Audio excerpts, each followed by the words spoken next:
Indonesia kian tersingkir di Laut Natuna. Kapal perang Vietnam makin diam-diam melakukan ini. Hai, halo sobat jelajah militer.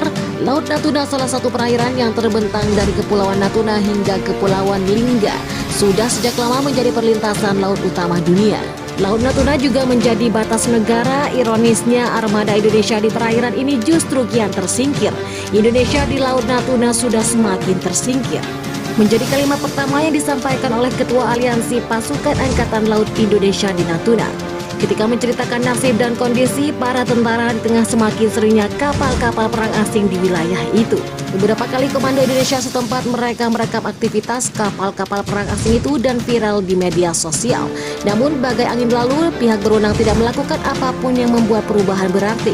Akibat semakin banyaknya kapal-kapal perang asing ini, terutama kapal Vietnam di wilayah utara, berakibat armada kita menyingkir dari sana. Banyak kapal-kapal Indonesia kita sekarang ini bahkan masuk ke wilayah perairan negara lain, kata Henry. Dalam diskusi dari Indonesia Ocean Justice Initiative bertajuk Analis Keamanan Maritim dan Ancaman IUU pekan ini, para armada Indonesia di Laut Natuna Utara sebut dia tak jarang berhadapan langsung dengan kapal perang asing yang dikawal kapal tentara laut dari negara yang bersangkutan.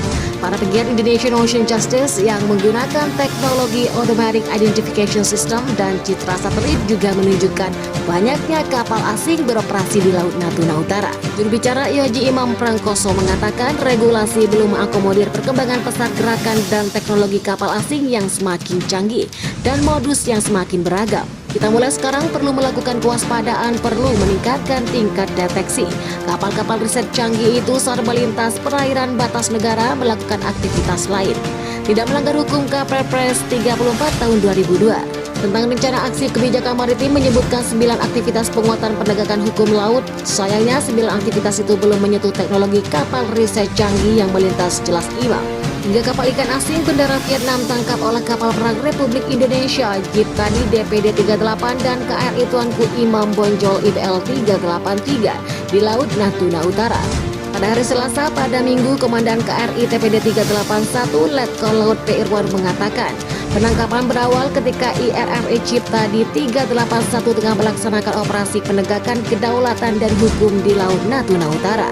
Mendeteksi adanya kontak radar, kapal perang itu kemudian mendekati dan teridentifikasi adanya kapal penangkap ikan asing sedang menangkap ikan dengan menggunakan pukat tali pada 29 Januari 2023 pukul 7 waktu Indonesia Barat. Posisi 45524071071412T yaitu 43 nm Barat Laut Pulau Laut. Kami mendeteksi sebuah kontak tanpa lampu. Kemudian kami dekati dan teridentifikasi sebagai sebuah kapal penangkap ikan Vietnam. Selanjutnya kami lakukan prosedur pengejaran, penangkapan dan penyelidikan. Yang menjelaskan berdasarkan pemeriksaan awal diketahui bahwa KIA dengan tanda SLAR BTH 2122TS itu diduga melakukan penangkapan ikan secara ilegal di perairan ZEEI tanpa dilengkapi dengan dokumen yang sah. Bagaimana pendapat Anda? Silakan tulis di kolom komentar.